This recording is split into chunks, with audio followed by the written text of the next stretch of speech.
সময় কাটতে লাগলো। সবকিছু আগের মতোই চলছে। মিম তার শ্বশুরবাড়িতে আছে 2 সপ্তাহ হবে। সেদিনও ইমনের সাথে সে ঘুরে গেছে। শ্বশুরবাড়িতে গিয়ে নিজের বাড়িকে সে মিস করে খুব। ভাবি, মা, ভাইয়া, আয়শা তাকে বুঝিয়ে বলেছে, পাগলি বোন আমার, আমাদের মিস করলেও তোমাকে এখন ওখানেই থাকতে হবে। বিয়ের পর মেয়েদের শ্বশুরবাড়ি নিজের বাড়ি হয়ে যায়, নিজের বাড়ি হয়ে যায় পরের বাড়ি। আমাকেই দেখো না, কয়দিন গিয়ে থাকতে পারি, 2 দিন থেকে আবার ছুটে আসি এখানে। কেন আসি? কারণ আমার কাছে এখন এটাই আমার আসল ঠিকানা মনে হয়।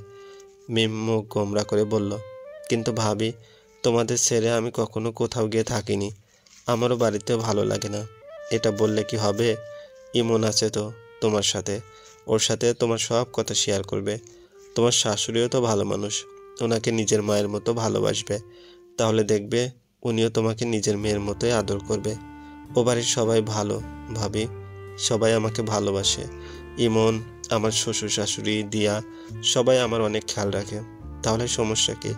আয়েশার হাত ধরে মাথা নিচু করে নিয়ে মিম বলল, ওখানে তুমি নেই, তোমার মতো করে কেউ আমাকে বোঝায় না। যখন তখন তোমাকে জড়িয়ে ধরতে পারি না। আয়েশা স্তব্ধ হয়ে বসে রইল।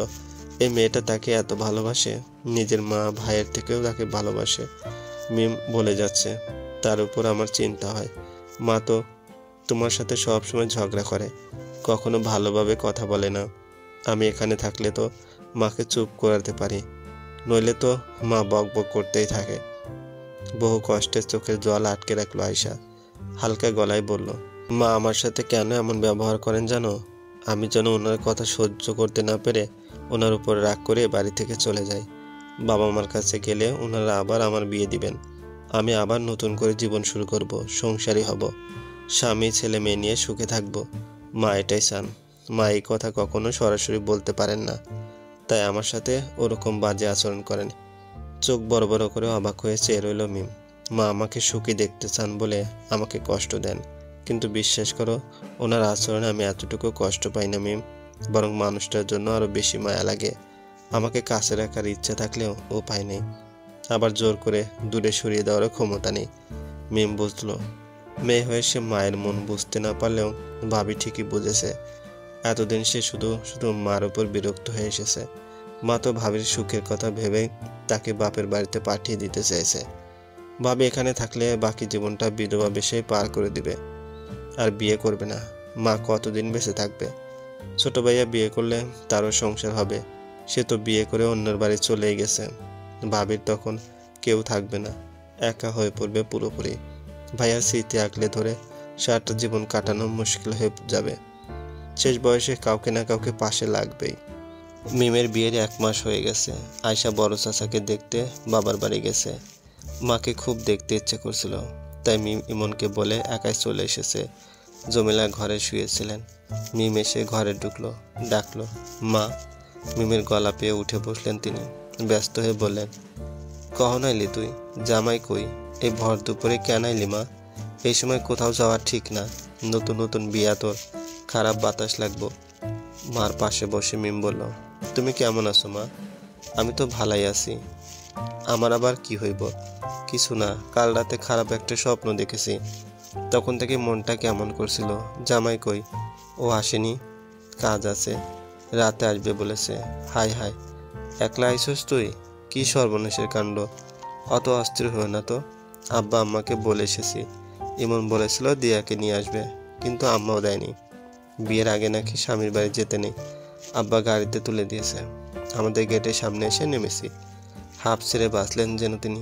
ও আশেপাশে তাকিয়ে মিম বলল, ভাবি কই? দেখতে পাচ্ছি না যে। সকালে ওর ভাই আইসা নিয়ে গেছে, চাচার নাকি অবস্থা খারাপ। কিছুক্ষণ চুপ করে থাকলো মিম, তারপর বলল, মা তুমি ভাবির বিয়ে দিতে পারো না? ভাবির জন্য আমার অনেক চিন্তা হয়। কেউ তো নেই ওর, ওর বাবা মা কতদিন বেঁচে থাকবে? তারপর ভাইয়ার কি বোনকে সারা জীবন দেখবে? তুমিও তো সব সময় থাকবে না, এই সংসারে কি নিয়ে পড়ে থাকবে ভাবে? ওর তো বাচ্চা কাচ্চা নেই। জমিলা মেয়ের মুখের দিকে কিছুক্ষণ তাকিয়ে রইলেন। বিয়ের পর কি মেয়েটা সত্যি বড় হয়ে গেছে, জীবন সম্পর্কে বুঝতে শিখেছে? আগে তো ভাবির বিয়ের কথা শুনতেই পারতো না, এই নিয়ে জমিলার সাথে যুদ্ধ বাঁধিয়ে দিত। এখন নিজেই বলছে ভাবির বিয়ে দাও। দীর্ঘশ্বাস ফেলে জমিলা বললেন, এই মাইয়া আমার বাড়িতে মরব, তবুও যাইব না। কত কথা, কত খোটা, কত ভাবেই তো কত কিছু কইরা দেখলাম, গেল না তো। আমি তো মুখের উপর কইতেও পারি না। যতই হোক আমার আনিসের বউ তো, মাইয়া হইয়া কেমনে কমু আমি। তুমি ভালো একটা ছেলে দেখে যেভাবেই হোক ভাবির বিয়ে দাও। নিজের সাথেই যেন কথা বলছেন এমনভাবে জমিলা বললেন। বিয়ের সময় এই মায়ের দুই চোখে দেখতে পারতাম না আমি। কেডা জানি কইছিল ওর বড় চাচার পোলার লগে এর লাইন আছে। আমিও বিশ্বাস করছি। সেই থেকেই ওরে দেখলে মনে হইছে একদিন না একদিন এই মাইয়া আমার আনিসরে ফালাইয়া চলে যাইব। ভয় হইতো সত্যি যদি আমার সহজ সরল পোলাডারে কপালে এমন কিছু ঘটে। বিয়ার 2 মাসের মাথায় আনিস চলে গেল।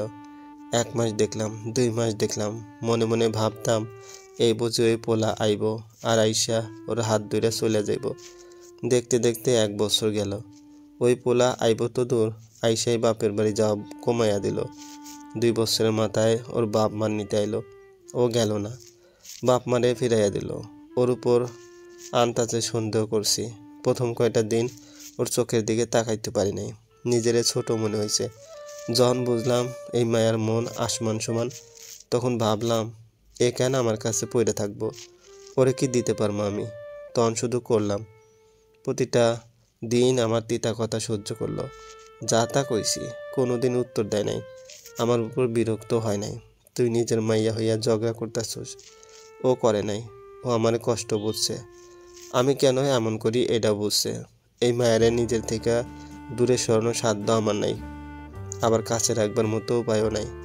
ওর সারাটা জীবন পইরা আছে, আমি ওরে কিছুই দিতে পারলাম না। ঝরঝর করে জমিলার চোখ দিয়ে পানি পড়ছে। রাতের রান্না মিম নিজেই সেরেছে। মায়ের পাশে বসে সে বলল, ভাবির ওই ভাইটা এখনো বিয়ে করেনি মা। হঠাৎ এই কথা বুঝতে পারলেন না তিনি। কোন ভাই? যে বিয়ের আগে ভাবিকে পছন্দ করত, এখনো করে, তাই তো বিয়ে করেনি। জমিলার চোখ দুটো চকচক করে উঠল।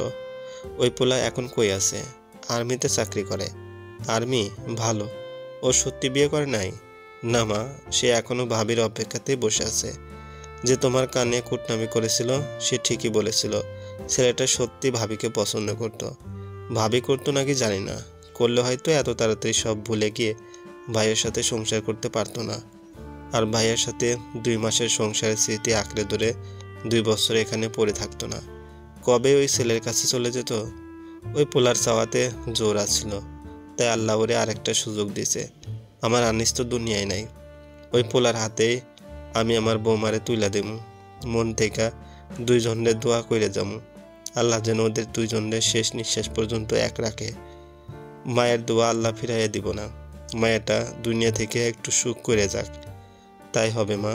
আল্লাহ ভাবিকে আর কষ্ট দিবেন না, আর পরীক্ষা নেবেন না ওর। 2 বছর ধরে তো পরীক্ষা দিয়ে যাচ্ছে। মা, তুই ওই পোলার লগে আমার কথা কয়া দে।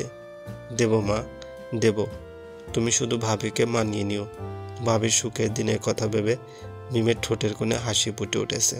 চলবে। এই গল্পের সকল পর্বের লিঙ্ক ডেসক্রিপশনে পাবেন।